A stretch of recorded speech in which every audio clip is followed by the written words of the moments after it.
Have you ever witnessed a gospel artist hit rock bottom, in real time? Well, that's exactly what happened last night when gospel powerhouse Andria Johnson went live on Instagram, and what unfolded has left fans in absolute disbelief. This wasn't your usual off-the-cuff live stream, it was raw, emotional, and deeply troubling. Andria, who once inspired millions with her anointed voice and transparent testimony, appeared visibly intoxicated and spiraling. And then came the moment that hit the hardest. She revealed that her 15-year-old son had walked out on her during the stream. It was a moment that didn't just tug at heartstrings, it sent shockwaves across social media. Fans, supporters, and even critics watched as her pain played out publicly, unfiltered and heartbreaking. This wasn't just entertainment. This wasn't even just a cry for help. It was a wake-up call. So what led to this shocking moment? And what does it say about the mounting pressure gospel artists like Andria face behind the scenes? Let's dive into the emotional wreckage of that night, the response from the gospel community, and the burning question: where does she go from here? Andria Johnson isn't new to hardship. Her journey to fame has been anything but smooth. Since winning Sunday Best and dominating gospel charts with hits like Jesus, she's also been remarkably transparent about her struggles with addiction, depression, and navigating life as a single mother in the spotlight. But no one expected what happened on that Instagram Live. Viewers tuned in expecting encouragement or maybe even a spontaneous performance. Instead, they found Andria slurring her words, emotionally unhinged, and deeply vulnerable. What stood out wasn't just the alcohol, it was the pain behind every sentence. She poured her heart out, speaking on her internal battles, the weight of motherhood, the emptiness of fame, and a haunting sense of loneliness. But the emotional climax came when she dropped a bombshell. Her teenage son had just walked out on her during the live stream. The silence that followed was louder than words. A mother, drunk and in distress, losing her child in real time in front of thousands.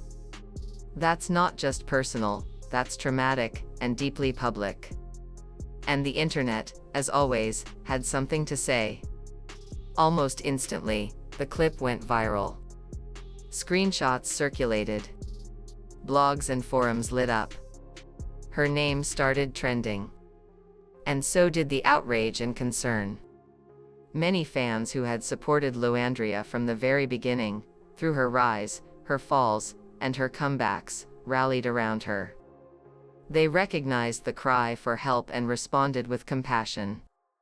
"We love you," one fan commented. "Please get the help you need. You are worth saving." Others offered prayers and encouraged her to take a step back from the spotlight to heal. But it wasn't all empathy. Critics came in hard and fast. Some accused her of being reckless. "You're a mother first," one follower wrote. Others questioned whether she was fit to continue her career if she couldn't maintain control on camera. Some even labeled the moment a publicity stunt, suggesting she was leveraging controversy for relevance. And perhaps the harshest backlash came from those in the church community, who argued that her behavior was unbecoming of someone who claims to represent the gospel. As the noise grew louder, the focus shifted from concern to condemnation. And while many debated her actions, others zoomed in on her son, the 15-year-old who chose to walk away during that live stream. What drove him to leave? Was it embarrassment? Fear? A buildup of tension at home? And perhaps the hardest question of all, how does a child navigate the pain of watching their parent publicly unravel?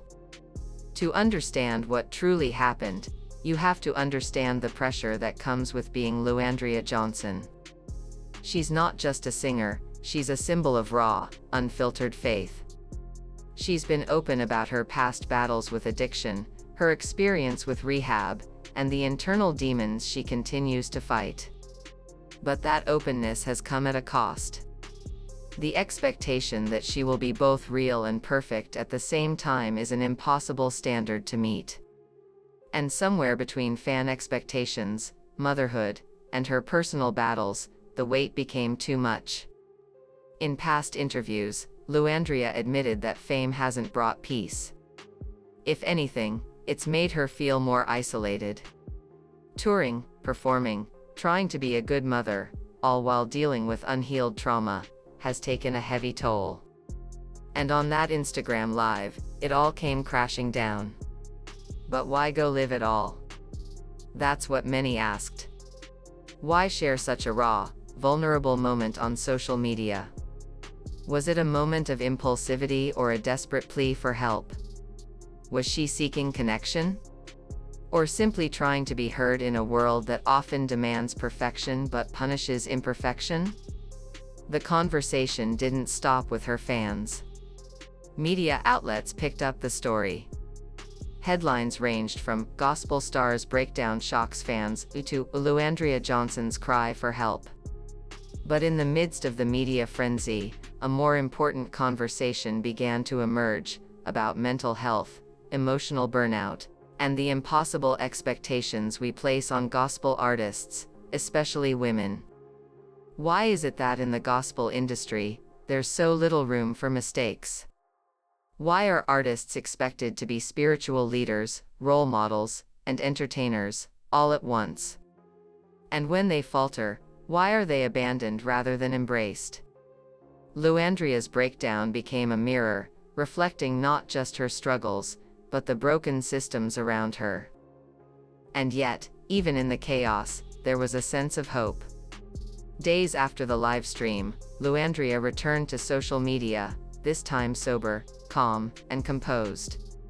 She didn't dodge the issue. She addressed it head-on. She apologized to her fans. She acknowledged her struggles. And most importantly, she talked about her son.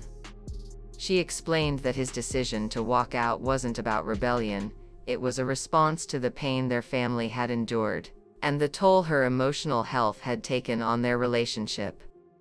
Her words weren't scripted. They weren't polished. But they were real. And for many, that honesty meant more than a flawless performance ever could. "I'm not perfect," she said. "I'm a mother trying to hold on. I'm a woman trying to survive. And I'm doing the best I can." It was a moment of redemption, not because she had all the answers, but because she was finally letting the world see her, fully. So, what's next for Andria Johnson? Only time will tell.